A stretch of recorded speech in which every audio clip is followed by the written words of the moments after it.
Good day, good morrow, fine young YouTube family, and welcome to thine work of thine movie. I'm speaking like an old Victorian person because, folks, I have just watched Nosferatu, the Roger Eggers film. Sorry to butt in so early in this wonderful little review done by myself, but this is me from the future, and every time you hear me say the name Roger Egger, I'm supposed to be saying Robert Eggers. I don't know why. I think it's because I just watched the I'm getting it mixed up, Roger Moore documentary literally yesterday. So yeah, please forgive me, please. And yeah, I'm going to give you my quick review on that. So let's see. Is it worth a watch? I have come here to chew bubblegum and kick ass. Gordon's alive! Yeah! So let's start off by saying this. I am a massive Roger Eggers fan. Like, I have loved nearly everything that he's done. First of all, one of my favourites, I will still say to this day, the creepiest and most eeriest movie I've ever watched in my life is definitely The Witch. There's scenes in that movie that still haunt me today. The scariest scene in that whole movie, the reaction from Anna Taylor-Joy's face when the goat speaks. What dost thou want? That is horrific. But Roger Eggers, I love The Witch, I love The Northman. He just has a way of tapping into our fears in such a cool and retro movie style inspired way. Like, for instance, you know, it'd be weird to see him do a movie where someone had a cell phone or like a TV. Excuse me? You know, he's so used to doing these kind of really generational movies from way back. And I have to say, for me, everything about his movies are great. The camera work, the cinematography, the casting that he always gets right. It's amazing. So last night I got to watch, of course, his version of Nosferatu. Now, folks, if you don't know Nosferatu, it really is like the original Count Dracula, but of course, due to copyright, it doesn't share the same kind of IP with Dracula. You know, they don't mention anything. There's always hints of it in this movie, like Transylvania is on the map, but they don't say it. There's just not a lot of stuff that tried to reference it, but you know that it's related to Dracula. You know it is. It's like he is the OG Dracula. So this movie I was really excited about because I really wanted to see the kind of way that he was going to do it, the styling of it. Was it going to grab me in the way that I really wanted it to? And folks, I have to say, Nosferatu is well worth the watch. This movie is still haunting me today after watching it. Now, let me just say, it's not his best work. I would definitely say it's not, in my honest opinion, as good as Northman or Witch, but it's still a great movie. He is, to me, what I think is the Wes Craven, John Carpenter of modern day. What the fuck?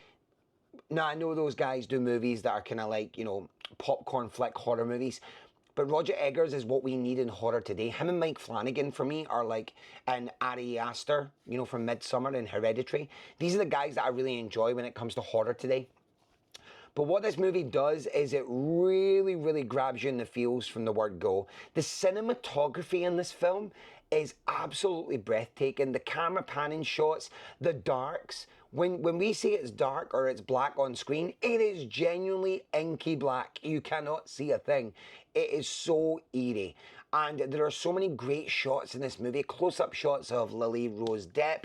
Nicholas Hoult is amazing. And that's just the casting as well. The casting is fantastic. I want to just say a couple of big things. I'm going to talk about my main thing that I loved, and I'll talk about a couple of things that I thought was a little bit iffy.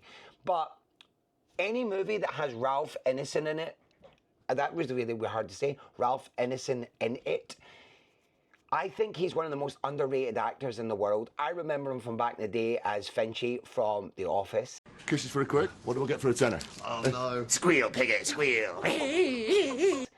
Which he was just amazing in. He's done voiceovers for days. He has the Yorkshire tone. His voice sounds like beef dripping. That sounds absolutely hideous, but it does. Everything about him on screen, I love. In The Witch, he was fantastic. And in this movie, he's great as well. He plays the doctor. And he's great. He's fantastic. The cast is great. I really enjoyed them all. But I have to say the biggest selling point of this film for me is Bill Skarsgård as Count Orlok. Now, I read that he did training with an opera singer to change his voice. Folks, this is out of this world. I have never heard someone, his voice just dropped like 3 octaves. He was so low. It is a black omen to journey in poor health. And the breathing and everything about it, it was just amazing. I got lost in it. He's another one. He is now becoming, I've just mentioned about John Carpenter and Wes Craven. He's becoming the Robert Englund and Jason, Kane Hodder of our times. He plays these horror icons like Pennywise, of course, but this, he just embodies it, and you don't even know it's him. I know there's a lot of prosthetics, and let's talk about the mustache. Yeah, you don't have a mustache, though. It's funny, but just everything. He totally is in the zone, and I can imagine if you're filming with him, you must feel it. You really must. It's wonderful. He is out of this world. Just being awe of his presence on screen, it is wonderful. Now, all in all, great film. Really enjoyed the story, but I have got a couple of things that I didn't enjoy. Not massive things, but just a couple of things I think I wish they would have changed. Now, the running time is about 2 hours and 12 minutes. I think it was just, in my opinion, an extra 15, 20 minutes too long. There was a little bit in the middle where I feel it lulled. After we left Transylvania, it just took a little time to pick up the pace again, and it kind of lost me a bit.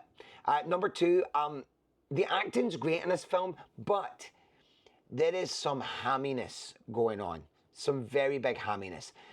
I don't know, man. I just can't get on the Aaron Taylor Johnson gravy train at the moment. I loved him in Bullet Train and all the stuff he'd done before, but recently I've just not got on board, and I didn't enjoy him in this film. I thought it was a little over the top for me compared to the others. Nicholas Hoult was fantastic. Lily Rose Depp surprised me. What's great about this movie is, of course, it's the story of Orlok, but really, in essence, it's the story of her, of Lily. It's unreal. So she was great as well. So for me, there was just a couple of things. I thought the pacing just lost its way in the middle a little bit, and I just wasn't a big fan of Aaron Taylor Johnson. Little things.